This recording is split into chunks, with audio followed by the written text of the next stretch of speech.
Assalamualaikum warahmatullahi wabarakatuh. Tabik pun. Perkenalkan, nama saya Muhammad Geri Ishak. Nomor pokok mahasiswa 2053041003. Di sini saya akan menjelaskan tentang apa yang dimaksud esai. Ya, pasti kita udah nggak asing sama istilah esai kan? Istilah esai sering kali kita jumpai terutama dalam mempelajari mata pelajaran bahasa Indonesia, di mana kamu mendapatkan tugas untuk menulis dan memahami sebuah esai. Untuk kamu yang hobi menulis karangan, pastinya juga sedikit banyak sudah memahami istilah esai. Karangan sendiri terbagi atas karangan fiksi dan non-fiksi.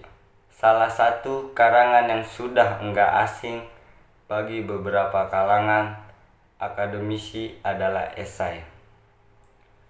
Mungkin banyak dari kamu yang secara sadar atau enggak pernah membaca sebuah esai.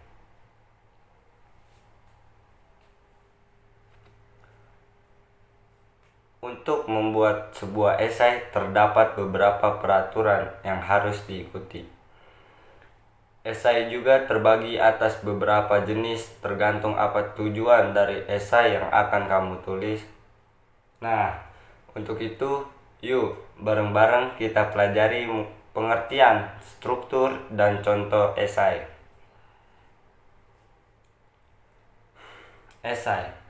Esai merupakan sebuah karangan atau tulisan yang membahas suatu tema dari sudut pandang pribadi si penulis. Bisa dibilang bahwa esai merupakan tulisan yang mengandung pendapat dan bersifat subjektif dan argumentatif. Tujuan dari esai sendiri adalah agar para pembaca tersebut dapat mempercayai sudut pandang permasalahan si penulis yang dituang dalam sebuah esai. Oleh karenanya, harus didukung oleh data dan fakta yang kredibel. Penulisan struktur esai. Dalam menulis esai yang sesuai, ada beberapa peraturan dan struktur yang harus diperhatikan oleh penulis. Berikut adalah beberapa hal tersebut. Yang pertama adalah pendahuluan.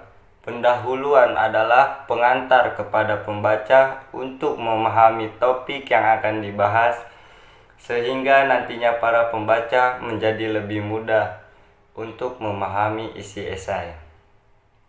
Yang kedua adalah isi atau pembahasan. Pada bagian isi dan pembahasan inilah bagian esai dijelaskan secara lebih rinci. Dalam bagian isi, penulis dapat menggambarkan opini yang ada di kepala sang penulis untuk dituangkan secara kronologis atau berurutan sesuai dengan ide yang telah disusun dalam kerangka kerja sebuah esai. Dan yang terakhir adalah kesimpulan atau penutup. Bagian terakhir dari sebuah esai adalah kesimpulan atau penutup. Bagian ini berisi rangkuman dan ringkasan yang sebelumnya sudah dikatakan dalam pendahuluan dan pembahasan. Contoh sebuah esai. Jadi pekan lalu kita ditugaskan untuk membuat sebuah esai. Kira-kira judul esai apa yang saya buat ya?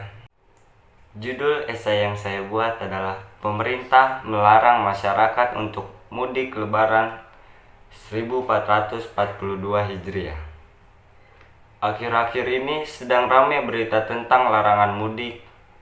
Informasi tentang larangan mudik Lebaran sudah sampai kepada masyarakat Indonesia.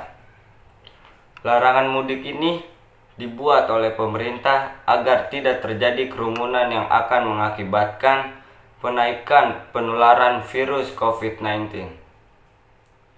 Maka dari itu, pemerintah telah menghimbau kepada masyarakat Indonesia agar tidak melakukan perjalanan mudik di tahun ini. Pemerintah secara resmi telah melarang mudik Lebaran 2021 selama 6-17 Mei 2021. Hal itu diumumkan dalam Surat Edaran Nomor 13 Tahun 2001 dari Satgas Penanganan COVID-19 tentang peniadaan mudik Hari Raya Idul Fitri tahun 1440 Hijriah dan upaya pengendalian penyebaran COVID-19 selama bulan suci Ramadan 1442 Hijriah. Kebijakan itu diperketat dengan dikeluarkannya addendum atas SE nomor 13 tahun 2021 tersebut. Pengetatan persyaratan pelaku perjalanan dalam negeri atau PPDN 2 pekan sebelum dan sepekan setelah masa peniadaan mudik, yakni 22 April sampai 5 Mei 2021 dan 18 sampai 24 Mei 2021. Beberapa poin aturan lengkap larangan atau peniadaan mudik, pengetatan setelah dan sebelumnya masa larangan, juga sanksi bagi yang melanggar aturan. Yang pertama, masa berlaku larangan mudik Lebaran tahun 2021 pada tanggal 6 Mei sampai 17 Mei 2021. Yang kedua, Sasaran larangan mudik ini berlaku bagi semua masyarakat yang melakukan perjalanan antar kota atau kabupaten, provinsi, maupun negara, baik yang menggunakan kendaraan moda transportasi darat, kereta api, laut, maupun udara. Yang ketiga, pengecualian. Pengecualian ini berlaku kepada kendaraan distribusi logistik, kelompok masyarakat dengan keperluan non-mudik,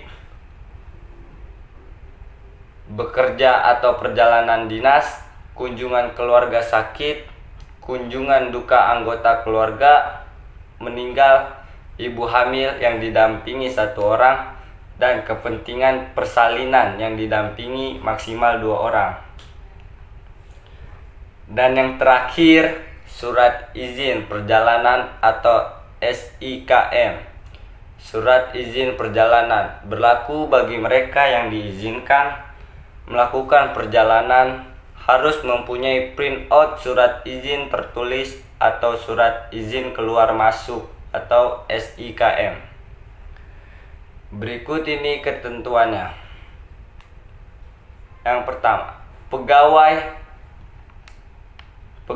instansi pemerintah atau ASN atau pegawai BUMN dan BUMD, juga anggota TNI atau Polri. Print out surat izin tertulis dari pejabat setingkat eselon 2 yang dilengkapi tanda tangan basah atau elektronik pejabat serta identitas diri calon pelaku perjalanan. Yang kedua, pegawai swasta. Print out surat izin dari pimpinan perusahaan yang dilengkapi tanda tangan basah atau elektronik pejabat serta identitas diri calon pelaku perjalanan. Poin yang ketiga, pekerja informal. Print out surat izin tertulis dari kepala desa atau lurah setempat yang dilengkapi tanda tangan basah atau elektronik pejabat serta identitas diri calon pelaku perjalanan. Bagi yang melanggar aturan yang telah ditetapkan oleh pemerintah akan mendapatkan sanksi berupa denda, sanksi sosial, kurungan, dan pidana sesuai dengan peraturan atau peraturan perundang-undangan. Oleh karena itu, masyarakat tidak diperbolehkan untuk melakukan perjalanan mudik Lebaran demi untuk menghindari dampak peningkatan terhadap virus COVID-19. Pemerintah sudah melakukan yang terbaik agar virus COVID-19 yang sedang terjadi di Indonesia dan di seluruh dunia tidak semakin menyebar luas kepada masyarakat Indonesia. Maka dari itu, pemerintah meminta kepada masyarakat untuk selalu menaati peraturan yang sudah diberlakukan dan selalu memperhatikan tentang protokol kesehatan supaya terhindar dari penyakit apapun. Sekian, terima kasih penjelasan atau presentasi yang saya berikan. Kurang lebihnya mohon maaf. Wassalamualaikum warahmatullahi wabarakatuh.